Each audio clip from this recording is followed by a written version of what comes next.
Assalamualaikum warahmatullahi wabarakatuh dan salam sejahtera kepada semua murid-murid tahun 6. Apa khabar semua murid-murid? Hari ini kita nak belajar topik yang baru iaitu berkenaan dengan nisbah dan kadaran, dan tajuk topik kita adalah nisbah mewakili dua kuantiti. Jom kita belajar.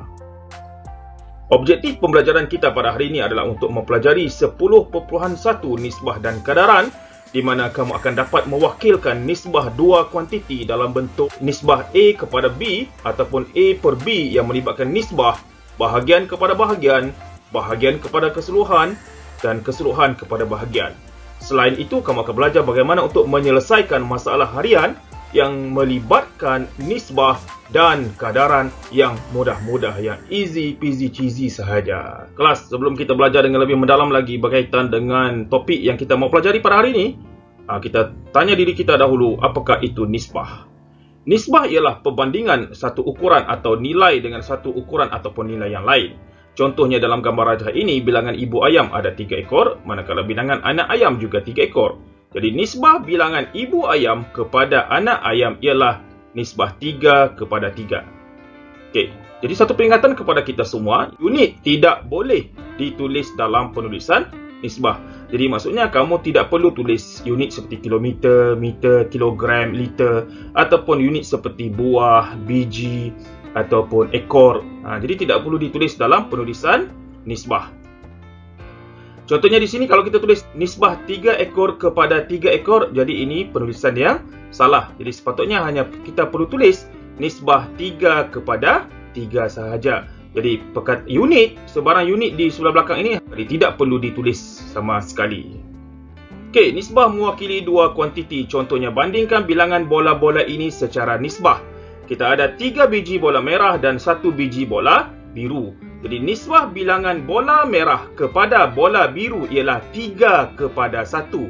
Cara penulisan nisbahnya, nisbah 3 kepada 1. Seterusnya, nisbah bilangan bola biru kepada bola merah ialah 1 kepada 3. Jadi penulisan nisbahnya, nisbah 1 kepada 3. Seterusnya, nisbah bilangan bola biru kepada semua bola. Jadi semua bola 3 tambah dengan 1, jadi ada 4 biji bola. Jadi nisbah bilangan bola biru kepada semua bola ialah 1 kepada 4. Cara penulisan nisbahnya, nisbah 1 kepada 4. Nisbah bilangan semua bola kepada bola merah ialah 4 kepada 3. Jadi cara penulisannya di sini adalah nisbah 4, ada 2 titik bertindih dan kemudian kita tulis 3 di sini. Jadi nisbah 4 kepada 3. Contoh seterusnya, bandingkan bilangan kun ini secara nisbah. Kita ada 3 kun merah, 2 kun biru dan 4 kun kuning. Jadi perbandingan nisbah dia, bilangan kun biru kepada kun kuning. Jadi cara tulisnya adalah nisbah 2 kepada 4. Manakala nisbah bilangan kun merah kepada kun biru, cara tulisnya adalah nisbah 3 kepada 2. Kan ada 2 kun biru, ada 3 kun merah. Nisbah bilangan kun biru kepada semua kun. Jadi semua kun ada berapa? 3 kun merah campur 2 kun biru campur 4 kun kuning. Jadi semuanya ada 5 kun. Penulisan nisbahnya nisbah 2 kepada 9. Okey, kemudian nisbah sungan semua kun kepada kun kuning. Jadi cara tulisnya nisbah 9 kepada 4. Jadi Wishal membeli ribbon untuk menghiasi beberapa hadiah hantaran perkahwinan. Panjang ribbon berwarna merah dan hijau itu masing-masing ialah 7 meter dan 3 meter. Jadi ribbon hijau 3 meter, ribbon merah 7 meter. Jadi nisbah panjang ribbon merah kepada keseluruhan ribbon. Jadi keseluruhan ribbon ada berapa? Berapa meter? 3 meter tambah dengan 7 meter. Jadi menjadikan kesemuanya totalnya adalah 10 meter. Jadi nisbah panjang ribbon merah kepada keseluruhan ribbon adalah nisbah 7 kepada 10. Jadi selain daripada bentuk nisbah A kepada B, kita juga boleh tulis bentuk A per B. Jadi cara tulis dia 7 per 10. Okey, jadi ada dua cara penulisan nisbah. Okey, nisbah keseluruhan riben kepada riben hijau ialah, kalau bentuk nisbah A kepada B, kita tulis nisbah 10 kepada 3. Sebab riben hijau 3 meter. Dan kalau kita tulis nisbah dalam bentuk A per B dalam bentuk pecahan, jadi 10 per 3. Okey, boleh faham kan? Senang. Dua cara penulisan nisbah. Tetapi yang biasa kita akan gunakan adalah bentuk nisbah A kepada B. Okey, sekarang kita nak selesaikan masalah melibatkan nisbah dan kadaran.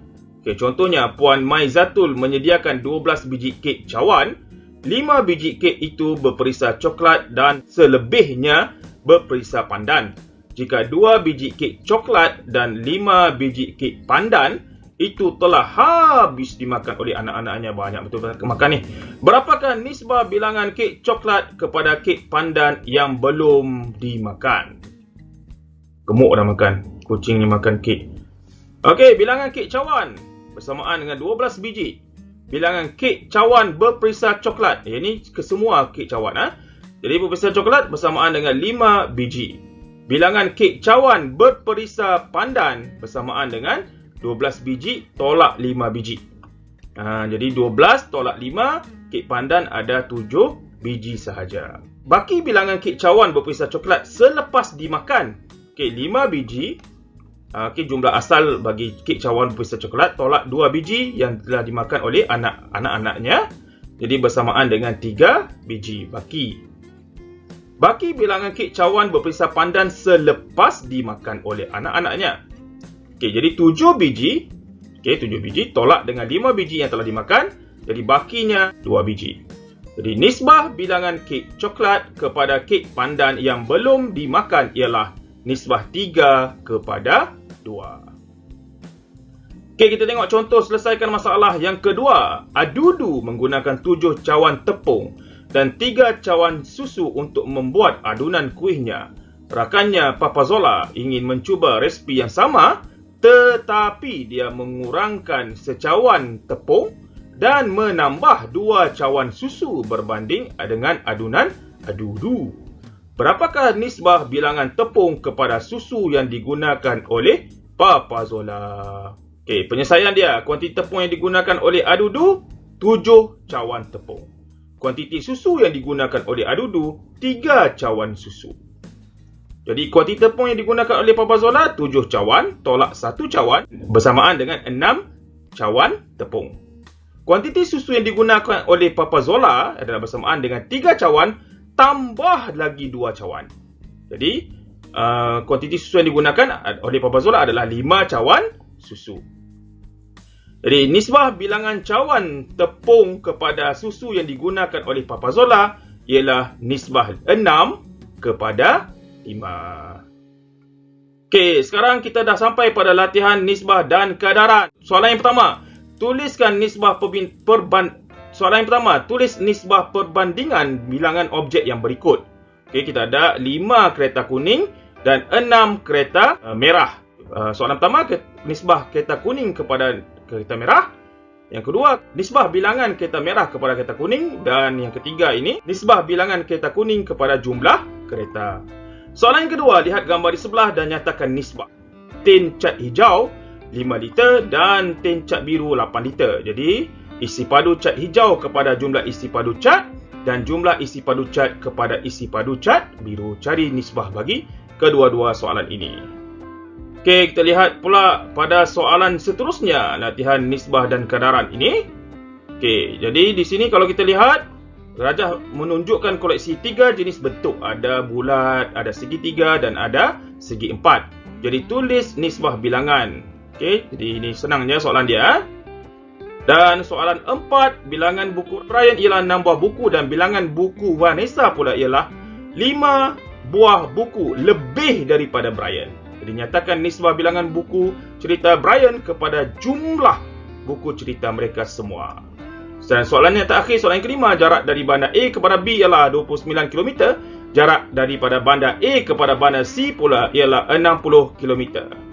Jika bandar B terletak di antara bandar A kepada bandar C, berapakah nisbah jarak daripada bandar A kepada bandar B kepada jarak dari bandar B ke bandar C?